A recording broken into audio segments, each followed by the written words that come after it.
नमस्ते। कैसे हैं आप सभी? केस स्टडी में आप सभी का हार्दिक स्वागत है, अभिनंदन है। लंबे समय के बाद हम लोग जुड़ रहे हैं, कुछ व्यस्तता, कुछ काम की वजह से।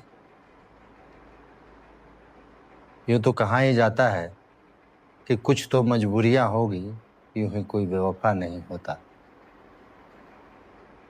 गुफ्तगू उनसे रोज होती है, मुद्दतों सामना नहीं। तो इसी सारे काम को समझते हुए चलना है और सभी काम को करना भी है। आज हम आप लोगों के लिए एक महत्वपूर्ण विषय लेके आए हैं। प्रेसिडेंट, राष्ट्रपति के बारे में हम लोग सभी लोग जानते हैं। उसी के अंगरक्षक के बारे में, उनके बॉडीगार्ड की स्थापना, संरचना और समय समय पर क्या परिवर्तन हुए, कालांतर में क्या परिवर्तन हुए, अब क्या स्थिति है, इसके बारे में हम लोग आज चर्चा करें। तो आइए सबसे पहले शुरू करते हैं कि राष्ट्रपति के अंगरक्षक, जहां तक हमको पता है कि भारतीय संविधान के अनुच्छेद 52 में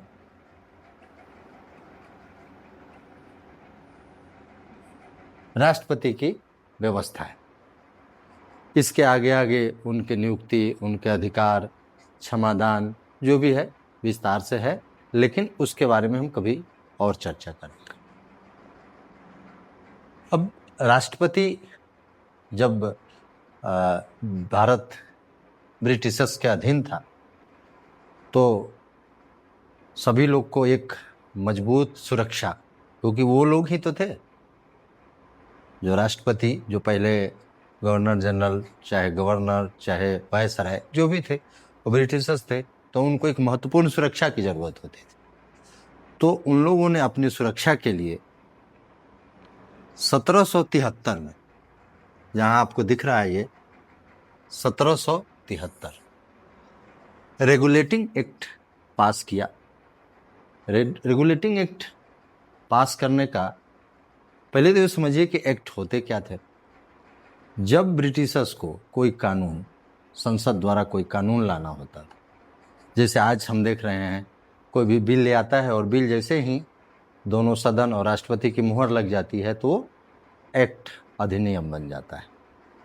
उसी तरह उन लोग भी जो कोई कानून, किसी चीज में तब्दीली लाना होता है, कोई चीज चेंज करना होता था, तो ये नहीं है कि अपने मन से आके कह दिया, वो सबका बुनियाद, सबका आधार लेके चलते थे। जैसे अपना देखिएगा कि 1935 में भारत सरकार अधिनियम में अपने संविधान का, भारत के संविधान का 70% चीज उसी से लिया गया है, बाकी उन देशों से। तो वो टाइम टू टाइम एक्ट बना के और नियम को लागू करते थे। उसी के क्रम में 1773 में रेगुलेटिंग एक्ट आया। इससे पहले भारत में व्यवस्था क्या थी? गवर्नर, बंगाल का गवर्नर। तो जब 1773 का एक्ट आया, रेगुलेटिंग एक्ट, तो उस एक्ट के तहत बनारस में गवर्नर जनरल के अंगरक्षक की जरूरत पड़ी। अब 1773 से पहले गवर्नर होते थे, अब ये रेगुलेटिंग एक्ट आया तो गवर्नर जनरल हो गए। अभी देखते होंगे कहीं गवर्नर और गवर्नर जनरल में क्या फर्क है। तो जनरल का है कि गवर्नर से थोड़ा ज्यादा पावर है। कुल मिला के ये कहा जाए कि सैन्य शक्ति, वो एक सैन्य शक्ति के साथ उनको महत्वपूर्ण जिम्मेवारी मिल जाती है, उनको पावर ज्यादा मिल जाता है। तो इनके लिए भी उन्हें एक्ट लाना पड़ा 1773 में। 1773 में एक्ट लाया और पहले गवर्नर जनरल बंगाल का, भारत का नहीं, बंगाल का गवर्नर जनरल रेगुलेटिंग एक्ट 1773 के माध्यम से ये बने Warren Hasting. Warren Hasting Bengal के पहले गवर्नर जनरल हुए। उस टाइम क्या किया? 50 सेना और 50 घोड़े के दस्ते को गवर्नर जनरल के सुरक्षा में शामिल किया। अब उसके बाद धीरे धीरे वहां, चूंकि ये बनारस में ही हुआ, तो बनारस के राजा चेत सिंह सोचे कि नहीं, थोड़ी और जरूरत है। अब एक बात हम बता देते हैं कि 3 लेयर शासन ही अंग्रेजों के टाइम में लगभग था। ऊपर अंग्रेज, बीच में राजा और जमींदार, और नीचे मजदूर और किसान। तो राजा और जमींदार का मुख्य काम था कि मजदूर और किसान को शोषित करके अपने आप को सेफ रखना। बड़ी मार्मिक स्थिति थी। और मजदूर किसान का शोषण करके उनको खुश रखना, और उनको खुश रहेंगे तो हम सेफ रहेंगे। अगर राजा महाराजाओं ने शुरू में अगर चाहा होता तो अंग्रेज गुलाम ही नहीं बनाते इंडिया को। तो ज्यादा खुश हुए बनारस के राजा चेत सिंह। इन्होंने इस 50 को डबल कर दिया, 100 + 100, 100 हो गया, क्योंकि इनको ज्यादा चिंता थी उसके सुरक्षा की। आप समझ ही रहे हैं। अब इसी के क्रम में जब आगे बढ़ते गया तो आपको पता है, फिर एक एक्ट लेके आ गए 1833 में अंग्रेज, चार्टर एक्ट के जिसके नाम से जाना गया। तो चार्टर एक्ट में क्या था 1833 में, दिख रहा है ना। तो चार्टर एक्ट में जो बंगाल के गवर्नर थे ना, बंगाल के गवर्नर जनरल, उनको कहा गया कि अब ये पूरा भारत के गवर्नर जनरल होंगे। पावर बढ़ गया तो भाई सुरक्षा भी बढ़ जाएगी, है ना। तो उस टाइम, और ये उसी एक्ट के माध्यम से, मेन ये समझना है कि एक्ट कब कौन एक्ट लगा, किस तरह चेंज होता है सिस्टम को। इसी तरह भारत में अभी भी चेंज होता है। कोई भी एक्ट, बिल पहले ले आया जाता है लोकसभा में या राज्यसभा में, उसको पास किया जाता है, राष्ट्रपति की मुहर लग जाएगी और उसके बाद वो कानून बन जाता है। वैसे राज्य में विधानसभा, चाहे जहाँ विधान परिषद है, बिल आएगा, राज्यपाल की मुहर लगेगा, कानून बन जाएगा। इसी तरह ये प्रक्रिया ये चलती रहती। पहले अंग्रेज की तरफ से भी ऐसे होते रहा। फिर लॉर्ड विलियम बेंटिक भारत के पहले गवर्नर जनरल बने 1833 में। हवाला क्या था, चार्टर एक्ट, जिसको इंग्लैंड का राजलेख भी कहा जाता था, चार्टर एक्ट को। ठीक है। अब इसके बाद जब चले आगे तो आ गया अब 1858 भारत सरकार अधिनियम। तब ये चार्टर या रेगुलेटिंग नाम क्यों नहीं रखा गया?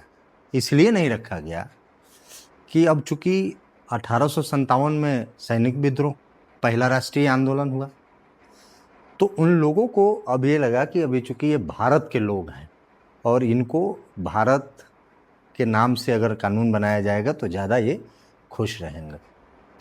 तो 57 में विद्रोह हुआ, और हालांकि ये सैनिक विद्रोह कुछ 4-5 मोटे मोटे कारणों से असफल रहा, लेकिन इनको डर तभी शुरू हो गया कि अब जो है हमको यहाँ राज करना मुश्किल है। 1858 में फिर भारत सरकार अधिनियम लाया। आप एक एक एक्ट को देखते रहिए कैसे कैसे लाया। तो उस टाइम से कहा कि ये जो है भारत का वायसराय होगा। अब भारत का जो गवर्नर जनरल है वो भारत का वायसराय तो उन लोग का मतलब ये है था कि अब ये सेवक होंगे, नहीं ये खुश करने के लिए। हालांकि ऐसी कोई मंशा नहीं थी, लेकिन वो बेवकूफ़ बनाने के कोशिश में ये कार्रवाई उन्होंने जारी रखा।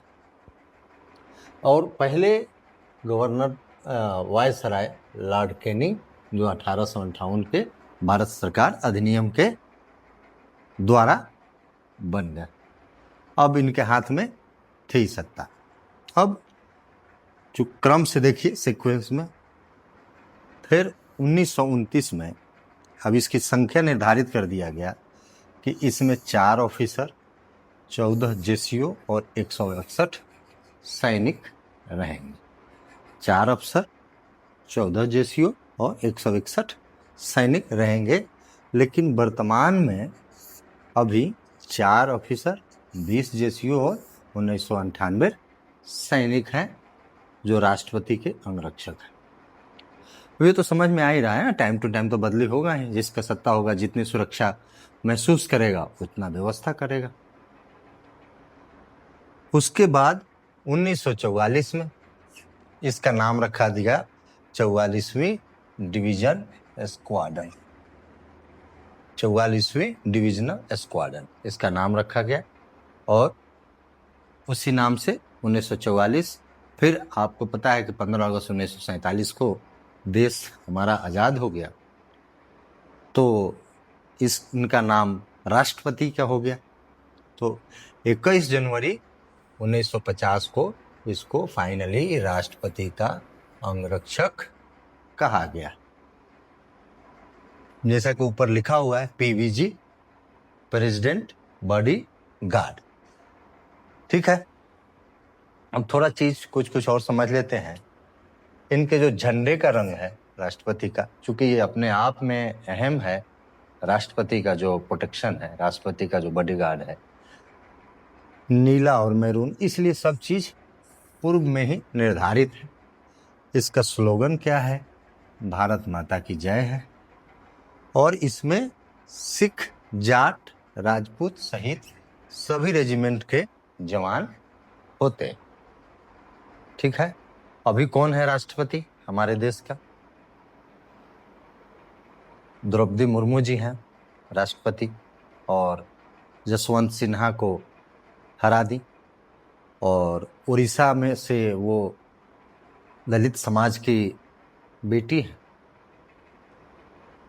तो ये कहना मुश्किल है कि कब किसका क्या होगा, कब कौन आगे। कोई सोचा नहीं था कि ये जो है राष्ट्रपति बनेंगी। तो इंसान का कोई नाम नहीं होता है, इंसान कोई सोचता है। हम तो कई बार अपने दोस्त लोग को बोलते हैं, भाई किसी का, बच्चे का, किसी का नाम रखना हो ना, तो उसके औकात के हिसाब से नाम रखो। जैसे जिसको खाने के लिए नहीं है और उसके लड़के का नाम युवराज रख दो, तो क्या कहेंगे? महाराज कहेंगे, युवराज कहेंगे? यूपी बिहार में तो बोलते हैं युवराज सुन इधर। हम तो ऐसे भी सुने नाम राजा, राजावा है क्या? राजा ठीक है, ऐसे कोई बोलता है क्या राजा?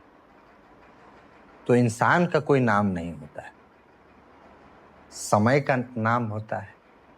तो समय के हैं 3 नाम, समय के हैं 3 नाम, परशुआ, परशु और परशुराम। मतलब कि एक आदमी है जिसका नाम परशुराम है और उसकी हालत ठीक नहीं है, कमजोर है, आर्थिक रूप से गरीब है। बोलेगा डांट मार का परसों इधर सुन, बोलेगा ना। अगर वो थोड़ा ठीक हो जाए तो उसका नाम, कोई बोलेगा का परशु भाई कैसा है, ठीक है, आइए इधर। बहुत ठीक हो गया सबके सिर के ऊपर, तो ऐसे बोलेंगे परशुराम जी, परशुराम बाबू, ठीक है ना।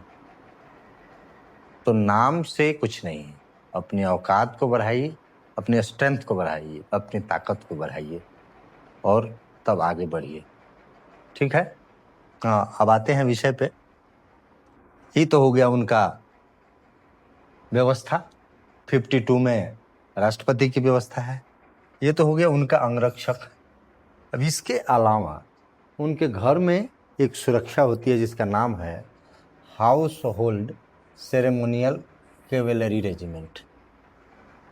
हाउस होल्ड, नाम से ही पता चल रहा है कि घर में सुरक्षा करेगी, रायसीना हिल्स में house hold ceremonial cavalry regiment. ये क्या है? घर की सुरक्षा करती है। और कैवेलरी जो रेजिमेंट है ना, ये सबसे पुराना रेजिमेंट है भारतीय सेना के और सबसे उत्कृष्ट रेजिमेंट है, इसलिए इसको राष्ट्रपति की सुरक्षा में दिया गया। तो ये हुआ मोटा मोटी राष्ट्रपति के बॉडीगार्ड अंगरक्षक के बारे में जानकारी, कहाँ से शुरू हुआ, वर्तमान में क्या स्थिति है। अब इसी के क्रम में हम राष्ट्रपति अगले वीडियो में राष्ट्रपति भवन की चर्चा करेंगे, और तब तक के लिए आपसे इजाज़त चाहेंगे। धन्यवाद।